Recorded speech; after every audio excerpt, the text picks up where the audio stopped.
Bonjour à tous et bienvenue sur notre chaîne et de tout premier balado. Aujourd'hui, on a eu la chance d'échanger avec notre tout premier invité, Yannick Vincent, et de parler de ses diverses expériences au sein de Souci Techno. Ce que j'ai vraiment aimé de notre discussion aujourd'hui, c'est qu'on a vraiment parlé de l'importance de l'humain dans la transformation numérique. On a parlé aussi des nombreux succès que Yannick a connus au sein de Souci Techno, mais surtout du lien entre les deux, à quel point l'implication et le rôle de l'être humain, c'est important dans les succès de transformation numérique. Je rajouterais aussi de ce qui m'a marqué dans notre échange, c'est vraiment le fait qu'ils veulent être en continuel changement, toujours s'améliorer et ça ne leur dérange pas de faire des erreurs tant qu'ils continuent d'avancer dans leur projet. Pour eux, c'est un succès. Donc, si vous voulez en apprendre davantage sur cet échange, joignez-vous à nous. La mission du Gym numérique est d'offrir du contenu scientifique vulgarisé, accessible aux entreprises en lien avec leur transformation numérique. Ce contenu a pour objectif de vous aider à bien vous orienter et ainsi augmenter vos chances de succès. Nous ajoutons maintenant en complément à notre chaîne YouTube des balados afin d'échanger avec des gens du terrain et du domaine académique. Et ce pour approfondir vos connaissances de la transformation numérique et vous offrir des conseils privilégiés. Nous sommes Jonathan Simard et Marie Charbonneau-Genet et nous vous souhaitons la bienvenue. Bonne écoute! Bonjour, on accueille notre tout premier invité à notre podcast aujourd'hui, Yannick Vincent. Une petite description de son parcours. Yannick Vincent a obtenu son baccalauréat en génie industriel en 1996 à l'Université du Québec à Trois-Rivières. Il a ensuite débuté sa carrière professionnelle en tant que gestionnaire en amélioration continue, d'abord chez Inglis et ensuite chez Souci Techno. Chez Souci Techno, il a occupé plusieurs postes au fil du temps, dont gestionnaire en amélioration continue, directeur de la qualité, directeur de la transformation du caoutchouc, directeur TI et finalement aujourd'hui directeur TI et projet majeur. Yannick cumule plus de 20 ans dans le milieu du caoutchouc. Il a d'ailleurs collaboré avec le Centre XP de Magog sur la rédaction du manuel scolaire du DEP, opération d'équipement de production caoutchouc.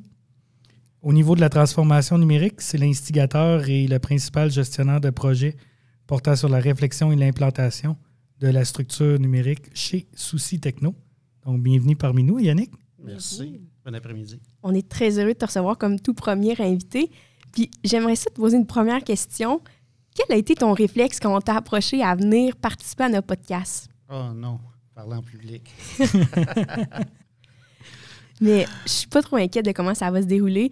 Mais sache que ça nous a vraiment marqué parce que tu as vraiment utilisé le terme « je me sens un peu comme un imposteur ». Est-ce que tu peux élaborer sur ce sujet? Je me sens pas un spécialiste. J'ai pas étudié en numérique. Je travaille avec des programmeurs, je connais rien en programmation. Fait de me faire approcher par des gens dans le domaine, oui, je me sentais imposteur, là. Mais nous, ça nous a vraiment marqué ce mot-là, imposteur, parce que je pense que dans le milieu de la transformation numérique, énormément de gens se sentent comme des imposteurs. Puis pour nous, ça nous fait plaisir de recevoir quelqu'un qui a l'humilité de dire qu'il se sent imposteur parce que ça vient ramener tout le monde un peu terre à terre, puis savoir que c'est possible pour tous d'accomplir ces projets-là. Oui. Puis on va avoir l'occasion aussi de voir plus tard qu'il y a quand même des beaux succès là, qui ont été réalisés chez Souci Techno là, dans les dernières années. On va en reparler un petit peu plus tard, là, mais parfait. Je pense qu'on va pouvoir défaire ça assez rapidement. On est fiers de ce qu'on a fait. C'est juste qu'on ne se sent pas expert dans le domaine. Puis c'est sûrement pour ça que vous avez autant de succès, parce que vous savez qu'il y a des étapes à franchir, puis l'échelle, elle ne peut pas être montée d'un seul coup, mais qu'il y a des étapes petit à petit qui vous permettent d'accomplir les projets que vous mettez de l'avant. On va en parler plus tard, on ne va pas tout de suite gâcher la surprise. On a parlé que tu étais maintenant chez Souci Techno. Est-ce que tu peux nous parler un peu de ton rôle au sein de l'entreprise, directeur de projet majeur? Qu'est-ce que ça veut dire? Dans chaque département, sont responsables de leur amélioration continue, mais on parle de projet majeur quand il y a un projet qui touche plusieurs départements ou quand ça touche beaucoup de professionnels, bien, on demande d'avoir des gens juste pour faire la colle entre ces départements-là. Fait que chacun veut être maître de son domaine, mais il faut être sûr que toutes les choses arrivent ensemble.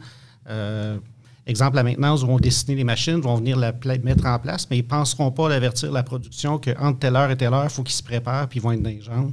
Fait que c'est juste de faire le lien puis de communiquer puis de s'assurer que tout va bien pour restreindre la portée du projet puis déranger le moins possible la production. OK. J'aime bien le mot « colle », c'est aller coller tous les départements ensemble pour le succès des projets. Oui. Jo, je te laisse la prochaine question par rapport à l'accompagnement qu'ils ont eu avec le Centre national intégré du manufacturier intelligent, le CNIMI. Fait que dans le fond, juste pour positionner les gens qui nous écoutent, moi, j'ai eu l'occasion de rencontrer Yannick en visitant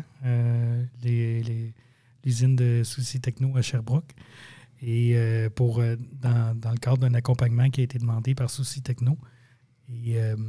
Et moi, tout de suite, ça m'a frappé l'esprit, je vais oser dire la vibe, là, même si c'est un anglicisme. La culture. La culture. Merci beaucoup, Marie. La culture. Puis, il y avait quelque chose de très humain là, et accompagné de beaux succès. Mais de quelle façon l'accompagnement que moi et Tommy, on vous a donné, ça vous a aidé? De quelle façon ça vous a permis de... La première étape, nous, on s'était lancé dans le numérique en voulant connecter notre ERP à un BI. Fait que pour ça, on a fait affaire à une firme externe qui nous a fait le premier bloc.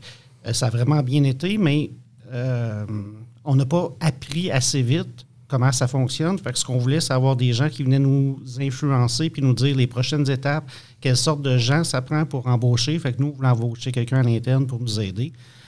Fait que le CNIMI nous a aidé à trouver quelle sorte de tempérament, quelle sorte de personne, quelle sorte de logique les gens ont besoin d'avoir pour être capables de venir nous aider dans l'infrastructure. Oh. Tout va bien. Des fois, les micros, ils ne veulent pas qu'on performe, mais on va s'adapter au cours du podcast. Ouais, fait que ça, c'est la première étape. Là, c'était de trouver quelqu'un. Là. Après, la deuxième étape, c'était de nous aider à trouver un partenaire pour être capable de nous aider à faire notre prochain bond dans l'infrastructure numérique. Puis, est-ce que vous êtes une entreprise qui est quand même beaucoup tendance à aller voir l'accompagnement externe afin de vous faire challenger, ou c'était une occasion unique de travailler avec le CNIMI? On essaie de se dire qu'il ne faut pas réinventer la roue à chaque fois. Fait qu'on se dit toujours dans quoi on veut être bon puis dans quoi on ne veut pas être bon. Bien, il y a des domaines où ce que c'est pas là notre expertise. Fait qu'on va chercher à l'externe.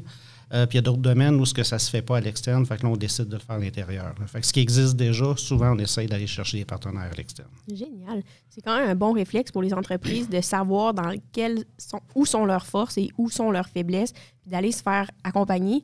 Jonathan et moi, dans le gym numérique, on incite souvent les gens à reconnaître leurs faiblesses et d'aller se faire accompagner. Donc, c'est intéressant de voir que dans une entreprise qui réussit, vous êtes quand même capable de dire, bon, bien, ce domaine-là, on a besoin d'accompagnement, de se faire challenger de l'externe.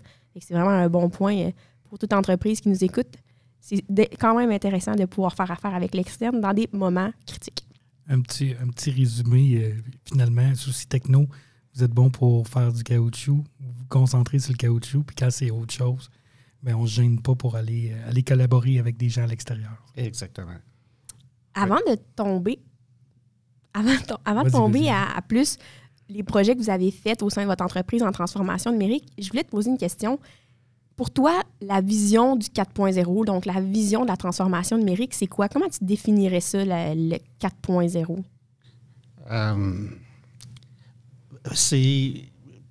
J'aurais nommé ça le génie industriel de l'abstrait. Fait que le 4.0, pour moi, c'est tout ce qu'on ne voit pas, c'est tout ce qui est en arrière dans les données, dans l'informatique. Fait que je le vulgarise comme ça, là, c'est pas scientifique. Là, mais... Non, c'est ta propre définition, puis oui. C'était la question, donc c'est parfait. Puis comment tu fais pour mobiliser des gens à faire des projets qui sont dans l'abstrait des choses? La plupart des gens, quand ils font partie du projet, ne savent même pas qu'on va faire les choses en arrière. Fait que le but, à part les programmeurs ou les spécialistes là, qu'on va embarquer après, les premiers intervenants, c'est ceux qui vont faire, ceux qui vont utiliser. Fait qu'on n'a pas encore déterminé, quand eux sont impliqués, que ça va être du abstrait ou qui va les aider. Fait que la plupart des gens s'en rendent même pas compte. Ouais. C'est génial. Ça veut dire que la résistance des fois on vit par leur changement n'est pas présente parce que c'est comme tellement bien intégré au projet. Donc, ça peut être intéressant quand même. Bien, la résistance au changement est là quand même parce qu'on arrive avec un projet, c'est juste qu'ils ne se rendent pas compte les informations qui se promènent en arrière ou qui se passent. Là. Fait que ce côté-là ne leur fait pas peur parce qu'ils ne le voient pas. Là. Ils voient juste le résultat dans leur écran puis ce qui se passe, mais ils ne voient pas tout ce qui est en arrière. Génial. Bien, je passerai vraiment au projet. L'entreprise Souci Techno, c'est qui? Comment vous avancez dans vos projets?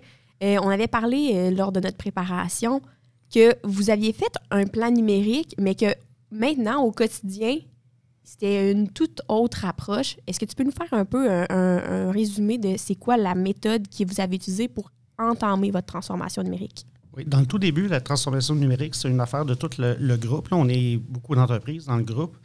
On a 12 sites. Fait que les 12 sites, on avait décidé de partir d'un programme de 4.0. Tranquillement, pas vite, on s'est remarqué que toutes les usines, on est différents, puis chacun, il fallait qu'on fasse des pas de façon différente. Fait que, tout de suite après la première implantation de ERP, on a décidé d'arrêter, puis de chacun faire de notre côté ce qu'il allait payer dans notre usine pour aider le groupe. On reste dans un groupe, il faut aider le groupe, mais chacun, il faut être différent pour être capable d'aider le groupe. Fait que chacun a décidé de faire son plan, chacun de son côté. Puis là, je dis un plan, mais chez Techno, notre plan, il se bâtit au fur et à mesure. Fait qu'on essaie de voir c'est quoi la prochaine opportunité, vers où ça va pour réagir notre plan. Fait qu'au début, c'était un gros plan 5 ans, là, mais on a vite désenchanté parce que dans les 5 dernières années, la vie a changé beaucoup. Oui. Fait que notre plan a changé. Fait qu'on passe moins de temps à faire notre plan, puis plus à c'est quoi la prochaine année, c'est quoi les prochains pas qu'il faut faire pour avancer. Ah, puis la dernière fois que vous aviez... Désolée. Tu avais vraiment utilisé le mot « on se base beaucoup sur notre instinct ». Je pense que ça change un peu de « j'ai mis un plan match pour 5 ans », ce qu'on fait recommander de faire. Fais-toi une planification stratégique, enligne-toi dans le côté du numérique, puis suis ton plan. Mais quand tu as utilisé le mot « instinct » pour ton quotidien, puis on rejoue un peu tout le temps sur nos priorités parce que exactement l'environnement externe change, comment tu définirais vraiment que tu prends les décisions par instinct? Comment qu'on réagit, là, c'est que je dis souvent qu'il faut travailler sur 2 choses. Il faut travailler sur le problème puis sur la perception. Fait que l'instinct, c'est là que je dis, là, on regarde les gens, c'est où qui utilisent, c'est où qui travaillent, puis on réoriente vers ce qui est utilisé. Des fois, c'est pas ce qu'on pensait le plus payant, mais on aime mieux un outil qui est utilisé, même s'il est moins bon, qu'un super bon outil qui reste sur la tablette. Fait que c'est un peu la même chose. On essaie de regarder c'est où que c'est utilisé, puis ben on réoriente notre plan dans cette direction-là. C'est vraiment bon. Je pense que... Puis Joe, tu me corrigeras si notre opinion à titre de gym numérique, je me trompe, mais je pense que c'est important de, oui, avoir une direction, une lignée, mais il y a tellement d'imprévus que de vouloir rester sur ta ligne puis vraiment jamais revalider ton objectif ou la priorité dans ton chemin, ça peut nuire un peu à ton succès, là. Mais là, moi, je connais un peu plus l'arrière-plan. Puis dans ce que tu as dit, il y a plein de choses qui sont impliquées là-dedans. Là. Peux-tu juste rapidement nous résumer peut-être la structure du groupe Souci, juste pour que les gens comprennent un peu comment c'est structuré? Oui, le groupe Souci, c'est un groupe qui est là pour développer des systèmes de chenilles, pour se promener hors route, tout ce qui est hors route puis ce qui est difficile pour les chenilles. Fait que le groupe Souci... C'est plusieurs usines qui vont nourrir la dernière usine d'assemblage. Fait qu'on fabrique le caoutchouc, on moule le caoutchouc, on a des fonderies, des machines shop pour fabriquer les pièces. Fait que il n'y a pas une usine qui est pareille, c'est chacun a sa spécialité pour fabriquer les pièces qui vont finir dans un système de chenilles. Fait on peut s'entraider dans des systèmes, mais c'est tout ce qui est hors production où on peut s'aider, ou ce qui est de la non-valeur ajoutée. Fait qu'on essaie ensemble de la limiter, mais où ce qu'il y a la valeur ajoutée, bien, il faut être chacun spécialiste dans le domaine. Là. Fait que c'est là que ça met un peu de complexité. Ouais. Puis l'autre chose, tu as débuté en disant, on a débuté notre plan numérique puis notre transformation numérique avec le déploiement du projet d'ERP. Comment ça a été, ce projet-là? C'est un gros projet, c'est toujours difficile, un ERP. Tout le monde, on veut commencer, ça part toujours beau jusqu'à ce qu'on embarque dedans parce que tout le monde, on a du quotidien à faire, puis un ERP, c'est un projet qui se fait en plusieurs mois. Fait qu'il ne faut pas perdre le cap. Non, c'est jamais des projets faciles. Là. Chez nous, ça s'est très bien passé avec le résultat, mais dans le quotidien, ça a quand même été dur. Là. Il y a beaucoup d'embûches, il faut ramener le cap, il faut être sûr qu'on ne lâche pas l'objectif. Mais chez nous, c'est ça. Ça l'a bien terminé, ça l'a bien fini, mais il y a eu des vagues. Là. Puis, si je te disais qu'il y a une étude, elle date un peu, mais quand même, est encore d'actualité dans l'aspect technologique, qu'il y a 70% des entreprises qui implantent un ERP qui vivent un échec technologique. Est-ce que ça te surprend? Est-ce que c'est quelque chose que tu avais prévu quand vous avez débuté? Parce que là, toi, tu as dit que ça a très bien été. Puis quand on pense à ce que tu nous as expliqué, tu sais, implanter, faire la sélection, implanter, puis être fonctionnel sans être à la perfection en 9 mois, c'est comme un exploit exemplaire. Oui, ça l'a très bien été, mais on a parti avec une bonne prémisse. Là. Notre but, c'était de détruire notre ancien ERP parce qu'il nous créait des problèmes. Okay. Fait qu'on s'est dit, on ne veut pas arriver avec une voiture neuve là, avec tous les gadgets. Notre but, c'est de décommissionner puis de repartir. Puis une fois parti, on s'est dit, on partira en amélioration continue. Fait que les temps où on voudrait, c'était non, on passe de un pour un autre as is.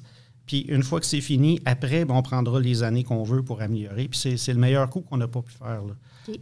Ça limite les changements, ça limite les attentes. Et plus le délai est court aussi entre le début et la fin, moins de la vie de l'entreprise a changé. Fait que plus ce qu'on a planifié peut arriver. Fait, non, je ne suis pas surpris, chiffre 70 %, je trouve ça gros.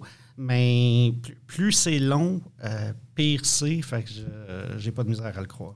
Puis là, Marie est allée révéler le nombre de temps que ça vous a pris pour la transition, 9 mois. Quand tu dis 9 mois, c'est-tu 9 mois entre le démarrage, le kick-off du projet, puis le go live, ou c'est 9 mois? Oui, c'est 9 mois une fois qu'on a déterminé le monde puis qu'on a lancé l'équipe de go live de projet. Il y a eu 1 an de préparation avant pour mapper le ASIS. Fait qu'on a eu quand même beaucoup de temps avant de préparation, mais qui incluait beaucoup moins de gens. Alors que quand on a parti le Go Live, on a sorti des gens de leur quotidien. Fait qu'ils travaillaient plus, il n'y avait plus de quotidien de day-to-day. Ils étaient 100% dédiés au ERP. Fait que c'est pour ça qu'on a réussi. Fait que le 9 mois, c'est une fois qu'on a sorti les gens qu'on a dit go. OK. Puis là, j'aime beaucoup la partie que tu dis, on a pris le tel quel, on a travaillé avec. Après ça, on est allé chercher, on est allé mettre les briques qu'on voulait rajouter par la suite. Mais est-ce que tu penses que c'est ça qui a vraiment fait le plus la différence, le fait que vous avez choisi de...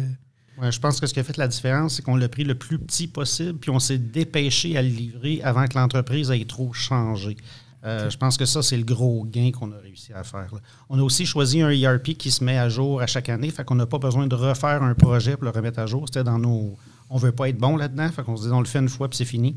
Fait que ça aussi, c'est une autre bonne chose qu'on a faite. Mais aussi l'aspect, tu me corrigeras si je me trompe, mais de ne pas prendre le flafla, là, vraiment, qu'est-ce qu'on a besoin, puis après ça, on se questionnera parce qu'on entend beaucoup d'entreprises quand ils pensent à faire un projet d'intégration d'ERP, ils veulent que là, ça soit la perfection, que ça réponde à tous leurs besoins. Puis là, ils tombent dans un processus, premièrement, excessivement long, mais aussi très personnalisé, qui deviennent comme dépendants un peu des programmeurs, etc.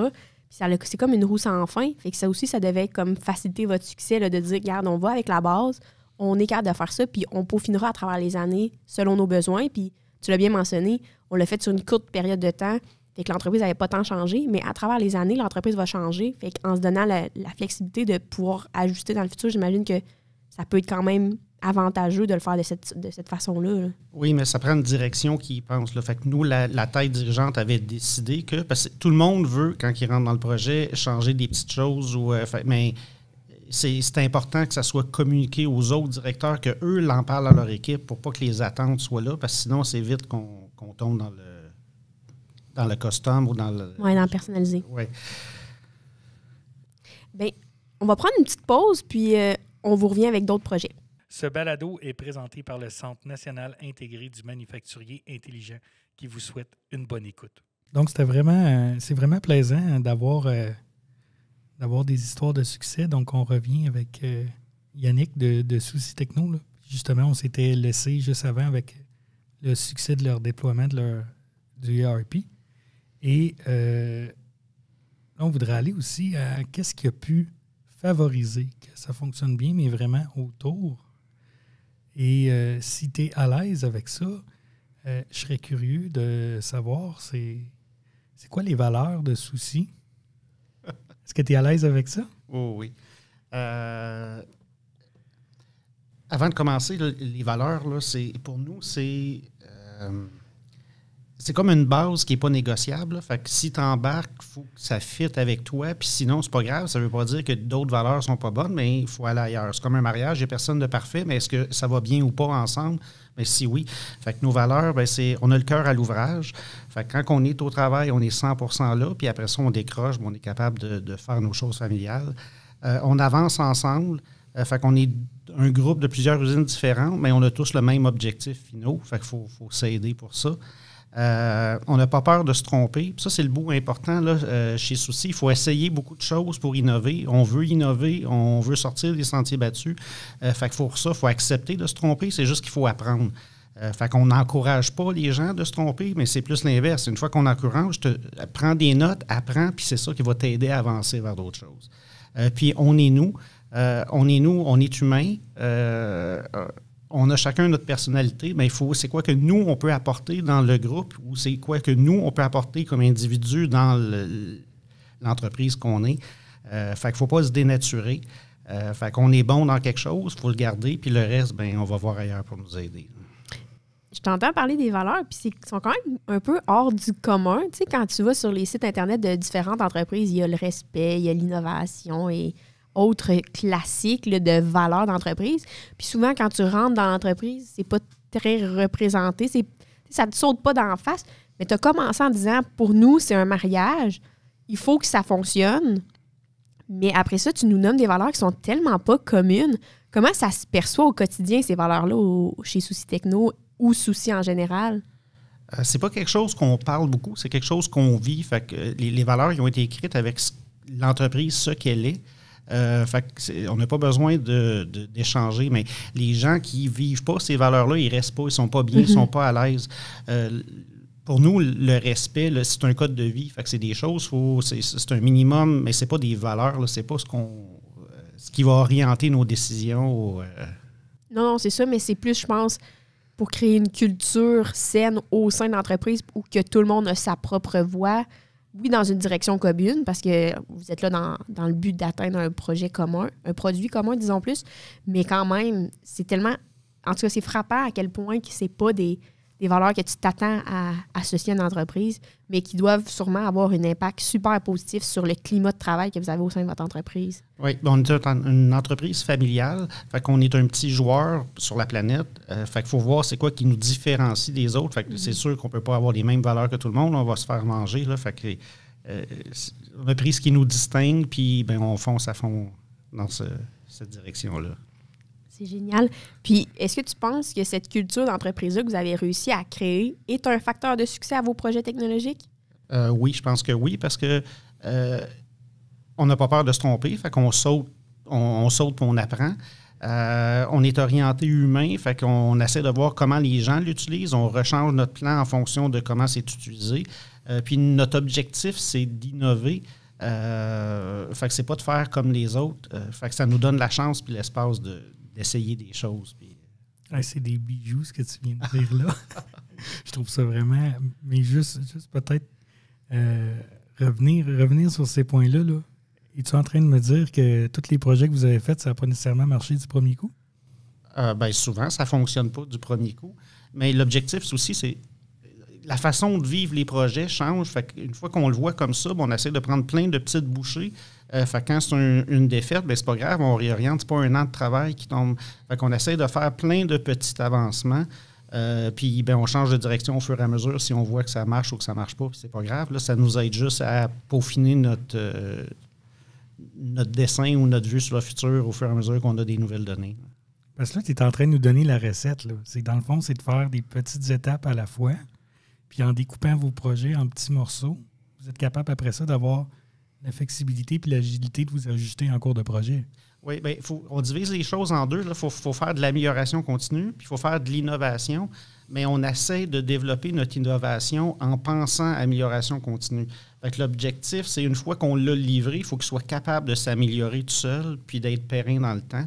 Fait que même l'innovation, il faut qu'elle soit pensée en fonction de l'amélioration continue. Fait que des fois, il y a des plus grosses bouchées à prendre, mais il ne faut pas tout vouloir réaliser. Il faut juste faire le saut pour changer de technologie, puis après ça, laisser le temps aux gens à s'adapter et à améliorer. Fait que, ouais. Puis là, tu nous mènes avec le deuxième point que tu as mentionné qui m'a plu beaucoup. C'est la considération de l'humain. C'est de quelle façon ça se matérialise?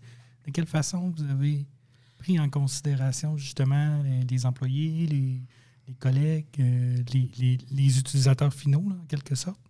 Oui, bien, si on veut rester efficace, il faut s'assurer qu'on essaie d'enlever le plus possible à l'humain ce que l'automatisation ou l'ordinateur peut faire.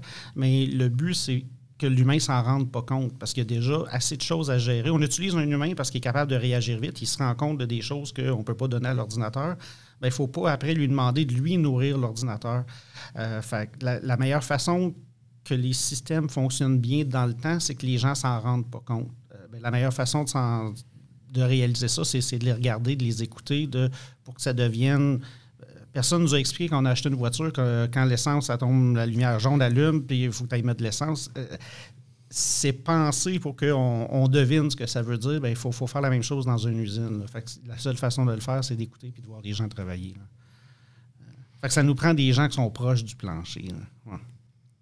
Oui, c'est important. Puis je pense que ça peut faire toute la différence. Tantôt, tu as quand même mentionné qu'il y avait de la résistance au changement au sein de ton entreprise, mais là que vous aviez une bonne considération pour l'humain. Comment vous faites cette gestion de changement avec vos employés au quotidien?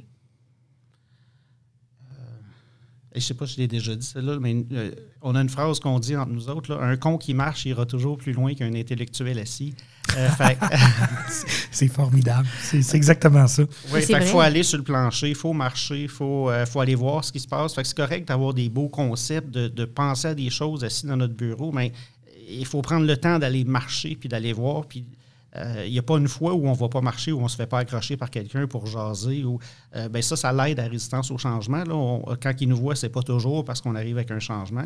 Fait que l'interaction dans les deux sens, c'est au quotidien que ça se fait. On va déranger les gens chaque fois qu'on fait un changement, mais au moins, c'est pas parce qu'on arrive, on sera pas... Ils ne nous voient pas comme l'instigateur. Oui, c'est ça. Je pense que c'est moins chambranlant comme changement parce qu'ils l'ont vu venir et ils se sont sentis potentiellement plus soutenus dans ces changements-là, juste par votre présence sur le plancher ou la considération que vous avez pour l'humain qui est au sein de votre entreprise. Mais on le sait que le plus gros frein à ces changements-là, c'est la résistance des employés. Fait que d'avoir trouvé une façon de bifurquer ou de réduire un peu le négatif ou l'effet néfaste de la résistance, c'est quand même intéressant de dire. Puis ça vient rajouter un peu à votre succès technologique parce que la technologie, c'est un monde en soi, on s'entend. Ça fait peur. Même moi qui est dedans la technologie, des fois, je suis comme « Ouf, c'est trop pour moi là, en ce moment. » Mais quand tu vois le bienfait que ça va apporter plus tard, puis pourquoi aussi, tu sais, les entreprises, souvent, ou les employés dans les entreprises sont plus « Tu vas voler ma job. » Non, je veux enlever toute la job qui est non pertinente ou répétitive ou à non-valeur ajoutée, que j'ai pas vraiment besoin de toi comme humain, mais comme ça, je vais pouvoir utiliser tes capacités humaines, comme tu as dit, qui sont capables de réagir vite, qui ont une bonne esprit de décision ou d'analyse, autre que juste trier des papiers, tu sais. Oui. Mais tu l'as bien nommé, hein, l'important, c'est de créer de la valeur. Et puis, ça passe par l'humain. Là. Le but, c'est de rendre l'humain performant. Ouais. Comment tu décrirais de la valeur ajoutée, toi, au sein d'une entreprise? Oh, c'est vaste. De la valeur ajoutée. C'est une question large, là, je veux dire. On l'apprend à l'école. Nous, on en a parlé dans nos capsules vidéo sur notre chaîne. Mais je suis curieuse d'avoir l'opinion d'un autre bachelier en ingénierie industrielle. Oui. Il n'y aura pas de correction après. Non, c'est correct. Puis, pour moi, de la valeur ajoutée, là, même quelque chose qui est de la non-valeur ajoutée, si on réussit à l'optimiser, on vient de créer de la valeur, bien, c'est indirect. Là, on vient d'enlever des pertes, mais un côté ou l'autre, c'est la même chose. Là. Pour moi, si on crée de la valeur, là, c'est qu'on réussit à être plus performant qu'on l'était auparavant. Okay. Puis que ça soit dans n'importe quel domaine, là, que ce soit santé, sécurité, que ce soit qualité, que ce soit efficacité, faut les prendre toutes les trois. Fait que c'est pas juste de la production, il faut regarder les autres côtés. Fait que pour moi, peu importe, c'est créer de la valeur. Là. Est-ce que le client va être d'accord à prendre ce produit-là? Est-ce que j'ai rajouté quelque chose pour le client? Mais si oui, pour moi, je viens de créer de la valeur. Là. OK, génial. Ça ressemble à la définition qu'on apprend à l'école. Là. Quand le client est prêt à payer, c'est bon. Puis moi, je rajoute tout le temps, quand ça avantage tes employés, c'est bon aussi. Oui, mais le client, ça peut être un client interne. Là. Oui, oui, exact. Moi, exactement. Pour toutes les gens qui nous écoutent, on démystifie les deux. Là. Il y a les clients à l'interne et les clients à l'externe. Exact. Puis là, tu as parlé beaucoup... Là, j'y vais avec... Je vais y aller avec la question. C'est quoi votre premier réflexe quand vous faites un projet technologique? On fait rarement un projet technologique, là.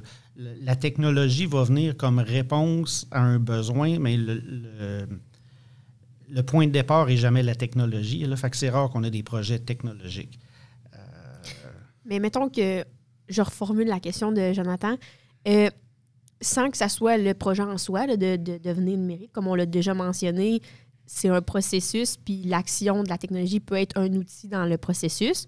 Mais là, tu as entamé ton processus par rapport à une problématique que vous aviez ciblée, puis tu trouves une solution qui est optimale ou qui est la meilleure dans les choix que vous avez, puis ça va être technologique. Ça serait quoi votre premier réflexe pour vous assurer du succès de l'implantation technologique choisie?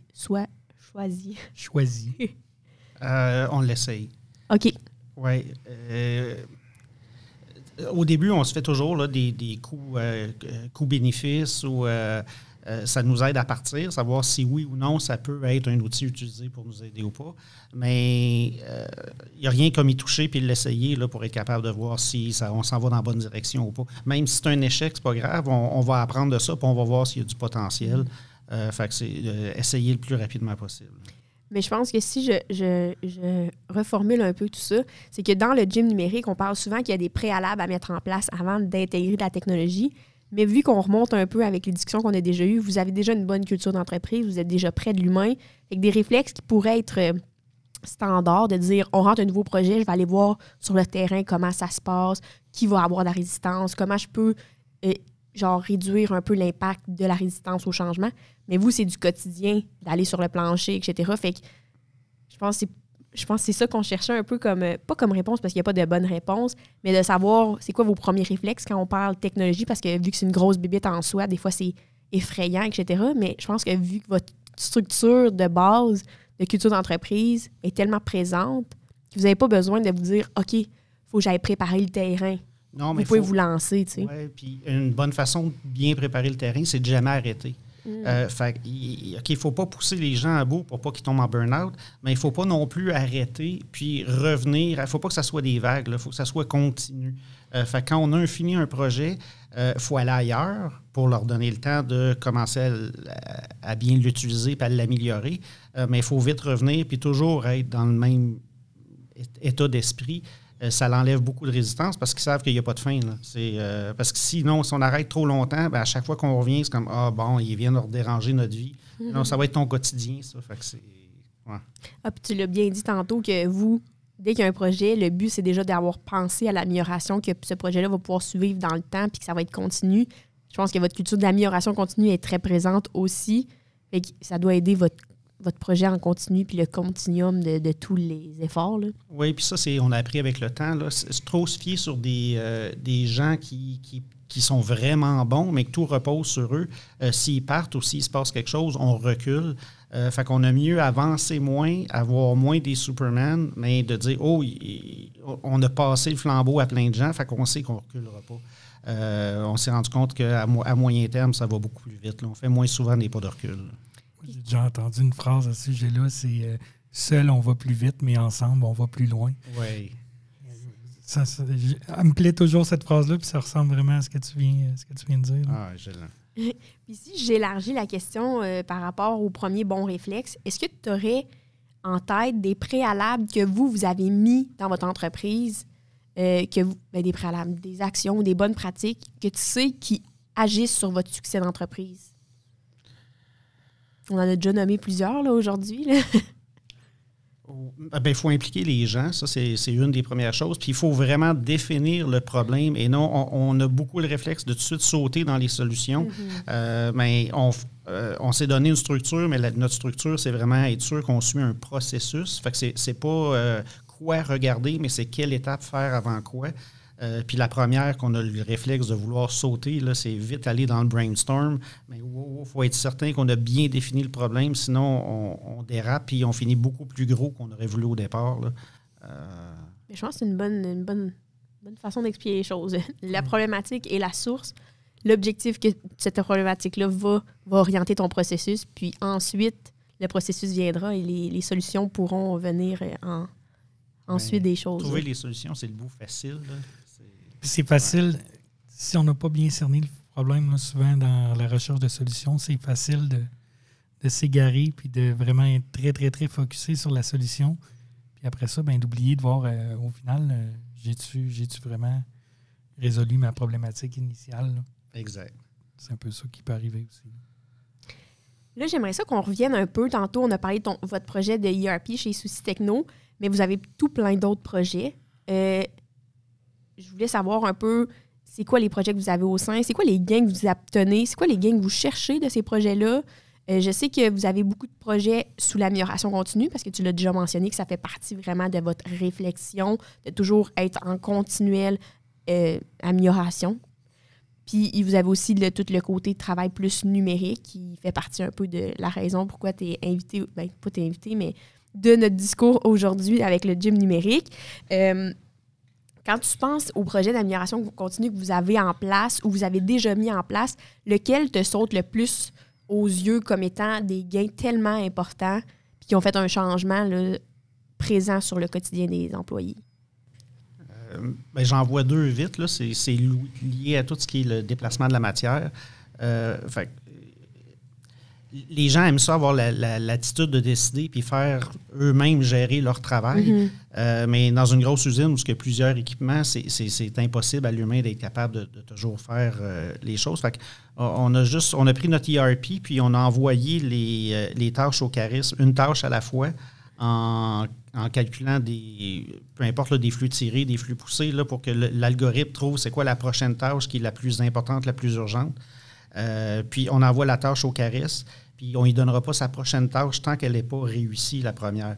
Fait que ça l'enlève, là, j'ai oublié de scanner, j'ai oublié ici, ça enlève toutes les petites erreurs qui, quand il y a beaucoup, beaucoup de manipulation, ça finit par faire des gros décalages d'inventaire. Fait que juste d'enlever ça, de s'assurer, des petits poka-yoke finalement, pour être certain que les tâches sont toujours bien exécutées. Pour les gens qui nous écoutent, des poka-yoke, c'est des anti-erreurs, donc c'est des méthodes mises en place pour être sûr qu'il n'y aura pas d'erreur de produite lors de l'action. Il y en a, pour donner une image, là, un poka-yoke qu'on voit souvent de nos jours, c'est de mettre nos articles sur la balance à l'épicerie. Si on ne le met pas sur la balance, on ne peut pas scanner le prochain article. Là. C'est peut-être pas le plus plaisant des poka-yoke. Là. Des fois, il ne faut pas que tu te déplaces trop ensuite. Là. Mais c'est le même principe. C'est ça, exact. Je m'en allais partir avec un autre exemple de poka-yoke, mais je pense qu'on peut penser à un autre. C'est un bon exemple. Puis pour moi, c'est dans le numérique, c'est ce qu'il faut réussir, c'est de mettre... Souvent, c'est des poka-yoke là, qu'on fait. Là, fait que c'est de réussir à mettre des poka-yoke que les gens s'en rendent même pas compte qu'il y en a un. Mais s'ils s'en rendent pas compte, c'est signe qu'on a réussi. Parce qu'on les dérange pas, ils sont capables de faire leur tâche, mais on a quand même réussi à éliminer des erreurs. Fait que c'est un win partout. Là. Puis juste avant qu'on passe au prochain... tu as vraiment parlé des bénéfices, mais c'est pas...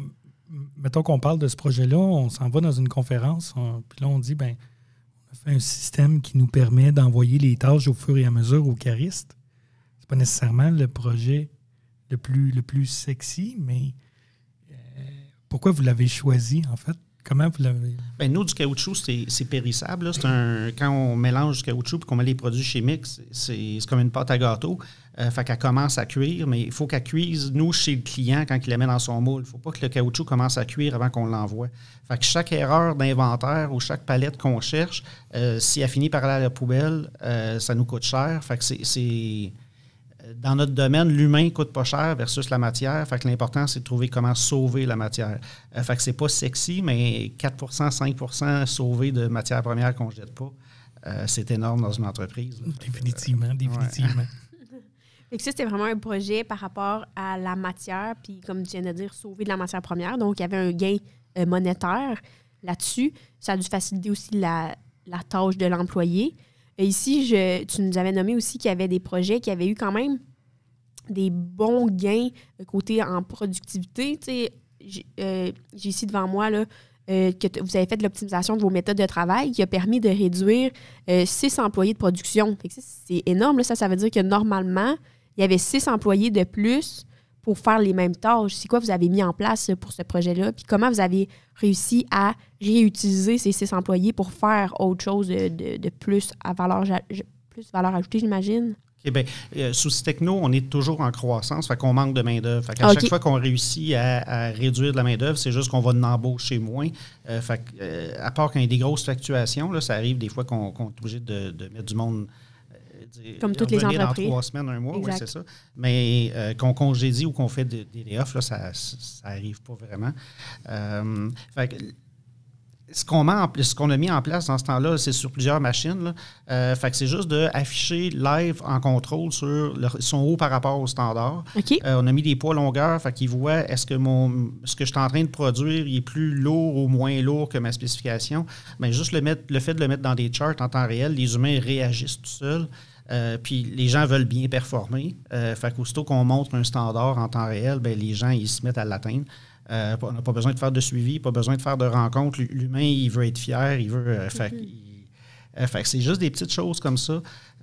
Essayer aussi de réduire les spécifications de travail. Au lieu d'avoir des gros protocoles, bien, qu'est-ce qu'on est capable d'enlever qui va se mettre tout seul pour laisser seulement la balance à l'humain? Fait qu'essayer d'enlever tout ce que l'humain n'a pas besoin de voir.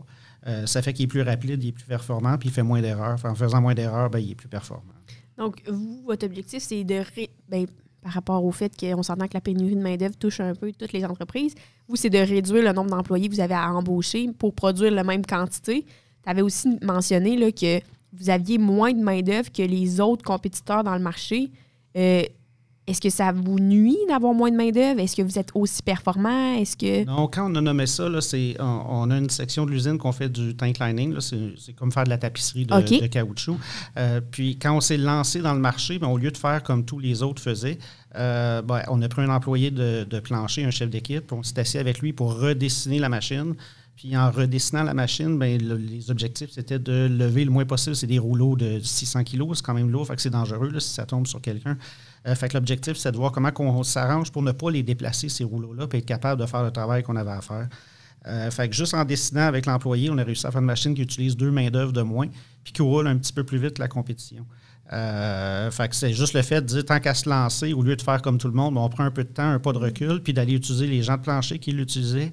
Eux nous amènent des idées, des façons de faire, puis c'est après que la technologie embarque, puis qu'on fait nos choses. Ouais, exact. Et en fait, j'ai remarqué aussi dans le discours que tu as donné, des fois, j'entends beaucoup le discours de, tu vas à l'interne, puis là, tout le monde dit, mes employés sont nonchalants, il faut tout le temps les cadrer, il faut tout le temps... Il y a une espèce de mécanique de chat-souris ou de superviseur qui doit absolument gérer une garderie. Ou... Là, je t'écoutais, puis là, tu disais, des humains, les employés, ils ont envie d'être bons, puis on leur donne le moyen d'être bons, puis ils le deviennent. Et c'est-tu quelque chose qui est important pour vous? C'est-tu quelque chose que vous avez orienté vers ça? Oui, ça dépend juste avec quelle sorte de lunettes qu'on les regarde.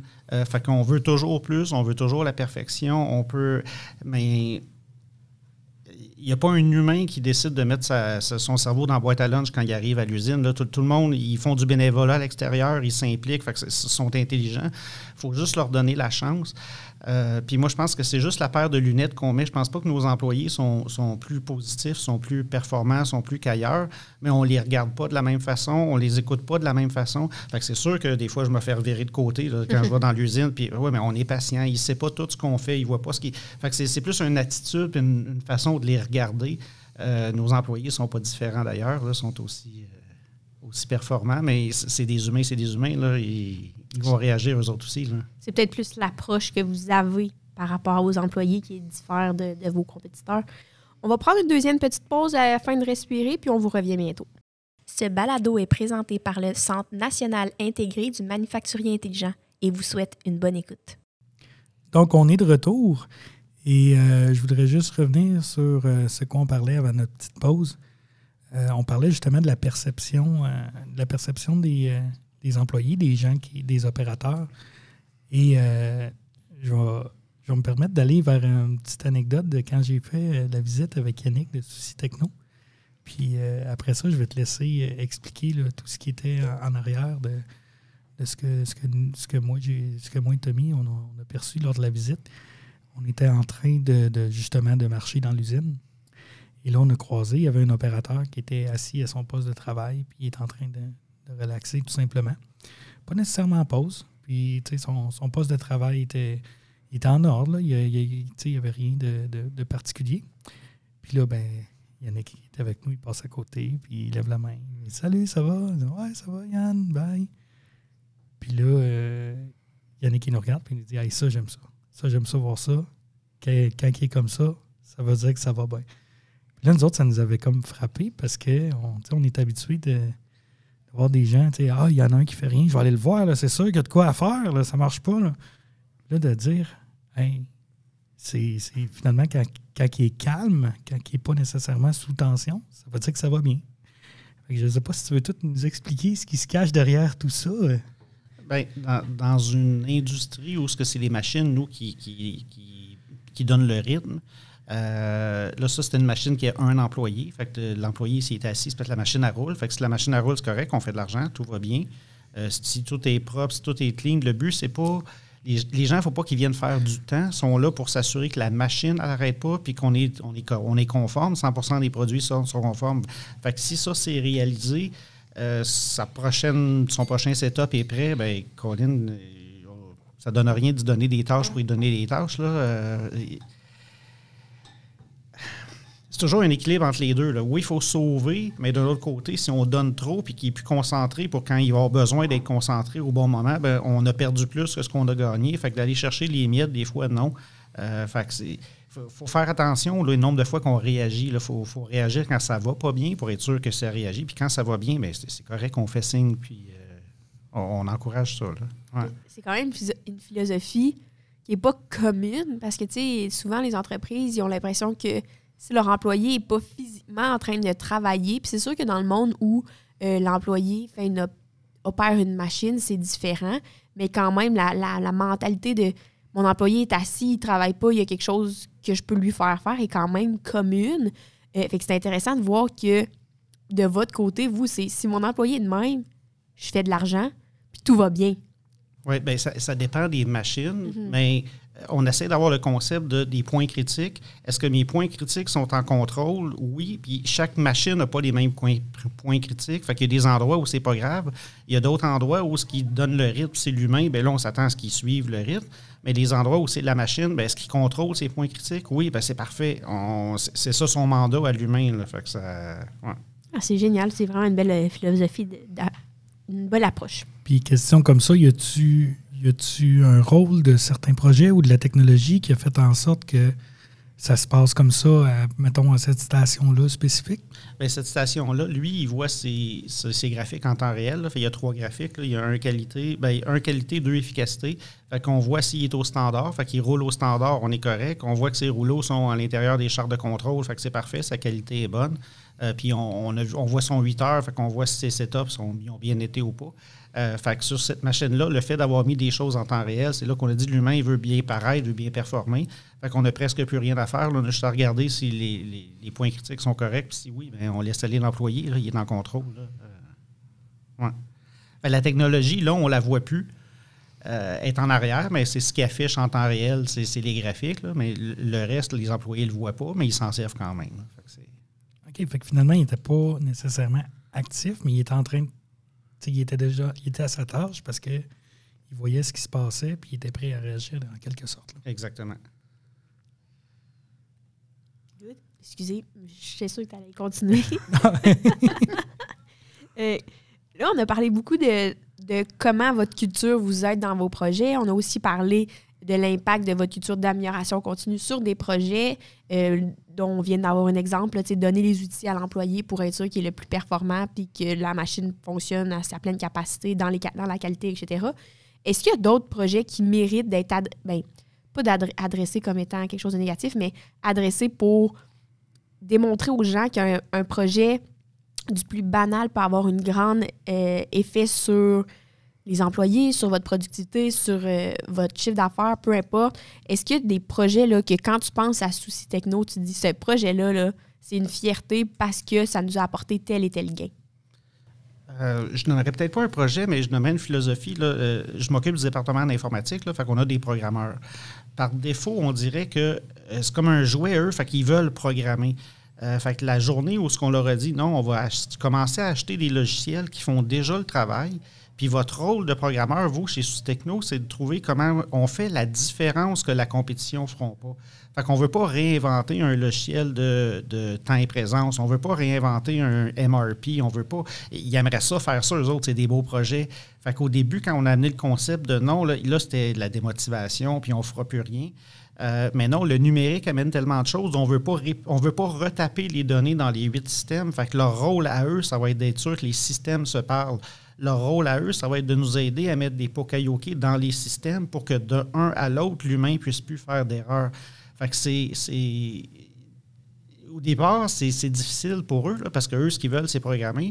Là, ce qu'ils se rendent compte, c'est non, là, nous, on fait du génie industriel sans s'en rendre compte, mais on va l'appliquer dans le numérique. Fait que là, c'est rendu une affaire d'équipe. Là, ils aiment ça. Là, c'est rendu des deux côtés. Là. Nous, on veut savoir comment eux programment, mais eux veulent savoir pourquoi qu'on pense à tel système, puis ça crée des dynamiques très le fun. Là.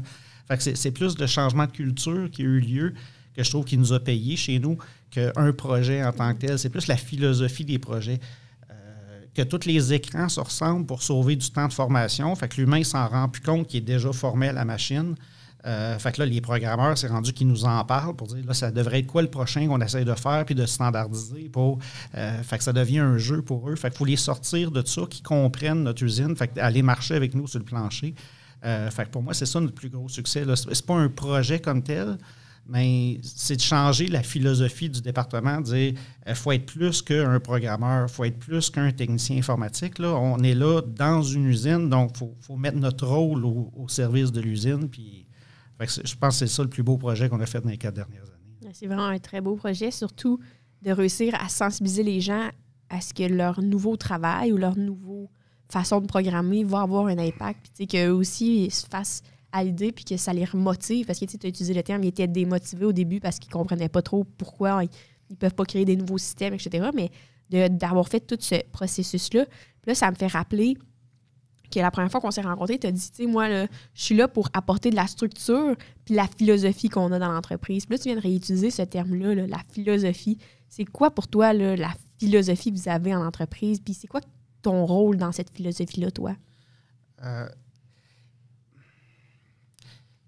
C'est un corps humain, hein, une entreprise. Là, fait que toutes les parties du corps, entre eux autres, là, il faut qu'ils s'aident. Là. Chacun est spécialiste d'une partie, puis chacun veut optimiser sa partie. Mais si ça ne s'attache pas bien avec le reste, ça ne sera jamais efficace. En m'en venant, là, j'écoutais à la radio, là, il parlait des robots là, qui essaient de faire courir des robots. Puis chaque morceau qu'on met sur un robot, il est plus performant que l'humain, mais en ce moment, il n'y a pas un robot qui court plus vite que l'humain parce que on est bien intégré. C'est un petit peu ça qu'on essaie de faire ou de donner comme philosophie. Là, il faut réussir à tout intégrer, il faut réussir à tout attacher ensemble. C'est ça la force. Fait que même si on a un morceau qui est vraiment fort, mais qui est mal attaché... Oui, ça fait pas un bon corps humain. Non, exactement.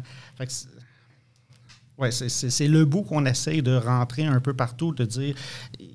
Oui, on va t'en demander un petit peu plus, tu vas être un peu moins performant, mais ça rend tous les autres plus performants. Il faut que tu acceptes de manger ta pilule.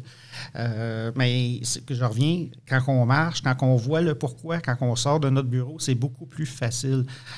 Les employés qui nous font les propositions d'amélioration, puis qu'on leur dit non, mais qu'on leur explique pourquoi, bien, ça passe beaucoup mieux que s'ils n'ont juste pas de réponse. Là. Fait que c'est la même chose pour les cadres, c'est la même chose pour l'amélioration continue. C'est génial. Puis... je vais juste me permettre de faire un pont avec une des capsules qu'on a faites. On a fait une capsule sur la gestion des technologies. Puis justement, on amène le point dans celle-là qu'il y a une espèce de deux solitudes qui se sont créées dans les entreprises où souvent tu as à côté des gens de technologie qui vont dire que les gens sur le plancher ou les dirigeants ils comprennent rien de ce qu'on fait. Puis là, tu vas avoir les gens qui sont plus planchers ou de la direction ou du côté des affaires qui vont dire, les gens des technologies sont dans leur univers puis ils ne comprennent rien de ce qu'on fait. Mais je trouve ça bien comment vous avez réussi à briser cette frontière-là puis à réussir à unir ces deux solitudes-là puis d'arriver à un bénéfice comme ça. Là. Mais c'est un combat de tous les jours, hein? Parce que le réflexe, c'est vite de revenir dans ce qu'on connaît, puis vite oublier que les autres autour aussi y vivent. Là. Fait que c'est pas un gain qui est fait. Il faut à tous les jours taper sur le clou, remettre dans la tête des gens que les autres aussi ils servent, ils ont leur utilité. Alors, c'est pas facile. Là, on le dit comme ça, là, comme résultat, là, mais c'est jamais fini, ça. Non, c'est sûr. C'est une roue, puis on l'a déjà dit dans le podcast, c'est une roue sans fin, oui. L'amélioration, puis peu importe le domaine. Puis j'ai adoré ton analogie du corps humain. Puis ça vient aussi m'inciter à mentionner, au sein d'une même entreprise, il n'y a pas de compétition, tu sais. Puis je pense que si ça, des fois, on le perd, tu sais. Ah non, mais moi, j'ai vendu ça au client, fait qu'il faut le faire. Non, c'est ça. Moi, comme, par exemple, mettons, on va dire que je suis le bras droit, mais je peux pas créer ce produit-là. Fait que pourquoi toi, bras gauche, tu me dis de le produire, tu sais? Fait que ça aussi, ça doit venir vraiment changer la dynamique que vous avez au sein de votre entreprise, tu sais, de savoir que chacun est crucial au succès de l'entreprise, mais surtout, aucun est plus important que l'autre parce que même si dans le corps humain, notre petit orteil est plus petite que la grosse orteil, elle a autant d'importance dans la combinaison du pied que... Puis là, on s'entend que je connais pas la biologie, là, mais l'analogie reste la même. Il y a des études qui tendent à démontrer que le petit orteil sert à rien, mais ça, on ne le dira pas. Moi, je suis sûre qu'il est là pour l'équilibre, donc moi, je suis sûre qu'il était important. Sinon, le Dieu ne l'aurait pas inventé. Aucune croyance ici présente. Mais juste pour dire que c'est fou quand même comme mentalité de dire tout le monde est aussi important, que tu sois PDG, que tu sois chargé de projet, employé, c'est tout la même chose. T'sais. Exactement, c'est un tout. On a juste des rôles et responsabilités différents, mais s'il y en a un qui ne servirait à rien, on l'aurait coupé. Oui. Fait que, non, tout le monde a sa raison d'être, puis tout le monde participe. Puis c'est le bout que j'aime, là, notre DG, là, les employés peuvent aller le voir sur le plancher, puis lui, il est à côté d'une machine, puis il se scelle les mains quand c'est le temps. C'est sûr qu'il faut chacun faire notre travail, là, fait qu'on ne peut pas être tout le temps aller voir ce que les autres font, mais c'est important de le faire juste pour être sûr qu'il y a un équilibre. Là. Fait que Good. L'échange aujourd'hui, je la trouve pertinente, surtout parce que malgré vos succès technologiques, tout ce que tu as rapporté, Yannick, c'est tout le temps l'humain, l'implication, nos valeurs, on essaie, on fait des essais-erreurs, on avance, on veut tout le temps s'améliorer, qui n'est pas tout le temps les discours qu'on entend quand on entend parler de la transformation numérique. T'sais. Nous, on a parti notre chaîne principalement parce qu'on trouve que le discours est très incitant, mettre sous pression les gens, etc. Mais tu l'as dit très bien, là. C'est un processus. Puis si la solution, lorsque l'étape de brainstorm arrive, est la technologie qui est le plus adaptée, bien là, on le considère. Mais c'est pas parce que je veux intégrer de la technologie que je fais des projets. Tu sais. Ouais. Et que je pense que l'échange, en général, est très basé sur la culture puis puis l'humain de tout ça qui fait que vous avez rencontré énormément de succès. Tu sais. Oui, puis c'est un équilibre. Là. La plupart des fois, la solution va être ingénierie, maintenance ou informatique. Fait que c'est 3 ressources, nous, qui sont critiques puis qu'on n'est pas capable. Là, on pourrait en engager 3 fois plus puis ils ne fourniraient pas. Fait qu'il faut être sûr qu'on fait les bons. Fait que, oui, la technologie est là, mais pour moi, c'est un outil. Là. Je ne sais pas c'est qui de vous deux qui l'avait nommé, mais moi, ça m'a marqué. Là. Pour moi, c'est un outil pour réaliser quelque chose. Fait que l'important, c'est de voir c'est quoi qu'on a réalisé. Puis si on utilise une des 3 ressources critiques, bien là, il faut être sûr que ça, c'est la priorité. Mm-hmm. Sinon, il faut la tasser parce qu'on va s'en servir pour une autre. Fait que, c'est un outil formidable. Là. On s'en sert à plein de choses. Il faut juste être sûr de les prendre aux bonnes places puis au bon moment. Là. Puis là, vous avez réussi quand même un bon nombre de succès avec vos projets technologiques. Puis là, présentement, le gros... ce qui est vraiment populaire, c'est l'intelligence artificielle.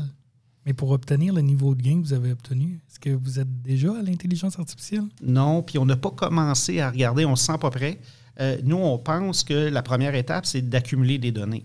Puis pas accumuler n'importe quelle donnée. Tantôt, je parlais de nos points critiques. Fait qu'il faut accumuler des données sur nos points critiques. Les autres points, pour nous, ça va être du bruit dans le système. Fait que c'est de mettre notre infrastructure pour être sûr qu'on est capable d'accumuler les bons points. Puis après, vite essayer quelque chose parce que je suis convaincu qu'il y a beaucoup de points critiques qu'on ne connaît pas encore, qu'on va connaître en essayant. Fait que le but, c'est pas d'attendre d'être parfait, mais il faut commencer à avoir des données avant de commencer à vouloir utiliser l'intelligence artificielle. Fait qu'on n'a pas encore notre infrastructure assez grande pour pouvoir commencer à l'utiliser. Si j'aurais pu lancer des confettis, je l'aurais fait. on est d'accord, mais sentez-vous de la pression à le faire ou vous vous dites que ça viendra quand ça viendra? Ou? Non, le groupe Souci, on est quand même chacun petit dans notre domaine. Ensemble, on fait quelque chose de gros, puis on est un gros joueur. Fait que la pression, c'est nous qui se la met. Fait que notre but, c'est de performer. On performe. À cause de quoi on performe? Bien là, nous, on ne se fait pas comparer sur le numérique ou pas. Là. Fait qu'on vend des produits performants. Notre but, c'est de ne pas arrêter, puis de faire des choses dans le bon ordre. Fait que c'est pour ça qu'on s'entoure de gens qui connaissent ça, puis essayer de nous teinter pour être sûr qu'on va réussir plus rapidement. Oui, on a le droit de se tromper, mais le but, c'est pas de se tromper. Fait qu'on va essayer d'aller prendre la connaissance des autres, se tromper le plus rapidement possible, mais le moins souvent possible. Okay. Ouais. Mais je suis juste pour faire du pouce sur ça, on l'a mentionné, qu'en ce moment, la tendance est très à l'action. Go, aller implanter la technologie, voici des fonds, voici des subventions, etc. Mais là, tu l'as mentionné, toi, on se met notre propre pression, on prend les étapes selon le niveau qu'on est prêt nous-mêmes. Donc, comment vous faites, vous, pour éviter les échos ou les tendances, la pression mise par les tendances, puis de rester sur votre plan de match à vous, tu sais? On va chercher nos partenaires au lieu de recevoir. On a beaucoup de gens là, qui veulent venir nous voir. Et puis, en tout cas, moi, je suis réticent dans mon département. Là, je pourrais parler avec la maintenance et l'ingénierie, voir si c'est pareil, mais on veut y aller aux besoins et non se faire envahir. Puis c'est pas parce qu'on a des subventions pour faire quelque chose qu'on est rendu là. Puis ils vont prendre de nos ressources critiques. Fait que si on prend des ressources critiques pour faire quelque chose que je vais avoir besoin dans 8 ans, bien là, pendant 8 ans de temps, je ne me suis pas amélioré. Je viens de perdre de l'avance sur ma compétition. Fait que c'est une guerre de vitesse, là. Fait que l'important, nous, c'est qu'on utilise l'énergie qu'on a pour faire avancer tout de suite, pour donner du lousse pour les prochaines étapes. Faut voir à long terme quand même, parce que des fois, c'est pas grave si on fait un petit détour, si on sait que ça va servir, mais de faire quelque chose qui est trop loin, c'est pas mieux. Mais non, c'est sûr. Moi, j'ai encore un auto au gaz. Fait que je ne vais pas aller le brancher, mon auto. Je ne suis pas là. Ça ne me sert à rien d'aller brancher mon auto parce que la tendance est au électrique. Tu as une subvention, mettre une borne chez toi. Là.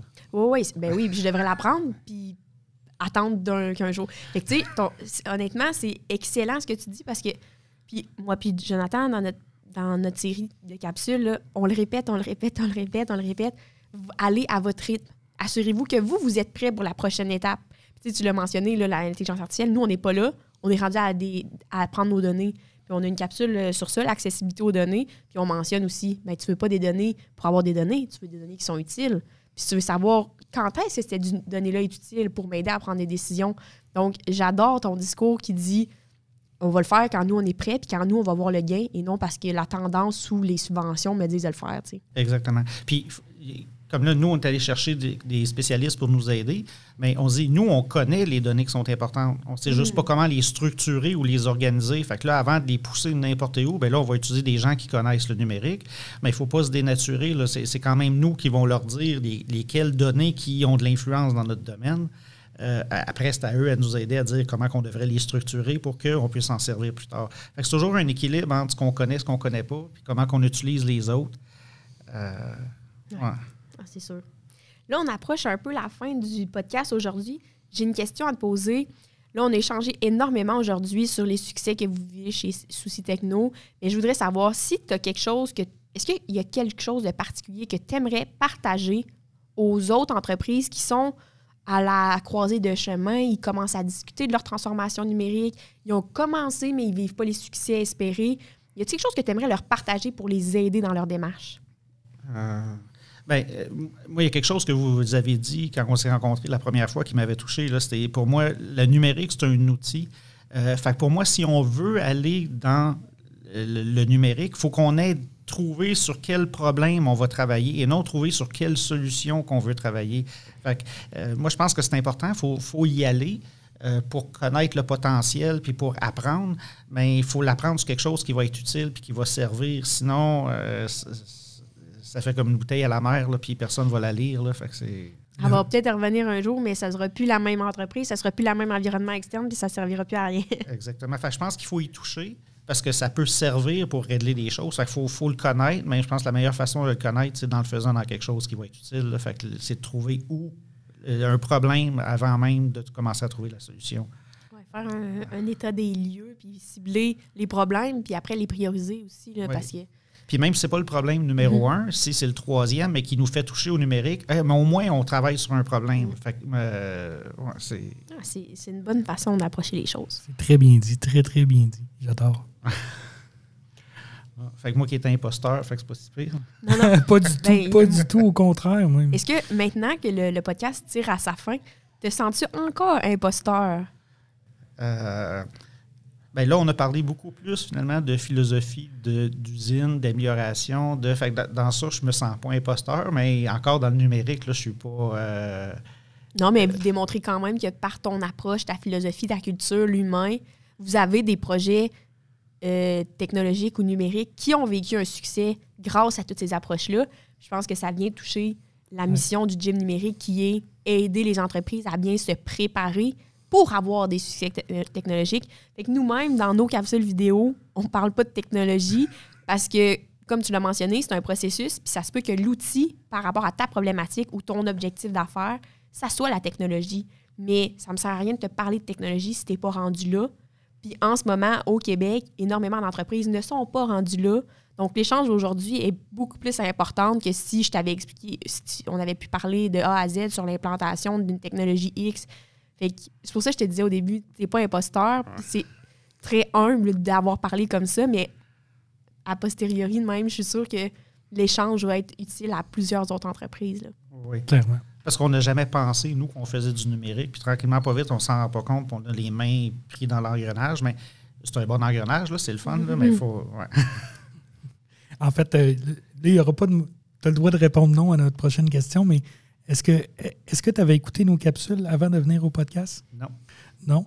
Parce que dans le fond, tu sais, sans le savoir, tu as couvert une bonne partie des capsules qu'on a faites. Et c'est des choses que nous, on a structurées à partir de nos expériences, nos recherches qu'on veut vulgariser, qu'on veut diffuser. Puis ce que je trouve intéressant là-dedans, c'est qu'aujourd'hui, c'est Yannick de Soucis Techno qui est venu nous parler de comment il a réussi avec son entreprise, avec les collaborations qu'il a créées au sein de l'entreprise puis avec l'extérieur. Comment vous avez réussi à faire des succès technologiques. Puis pour nous, c'est extrêmement significatif parce que on voit le résultat. Là.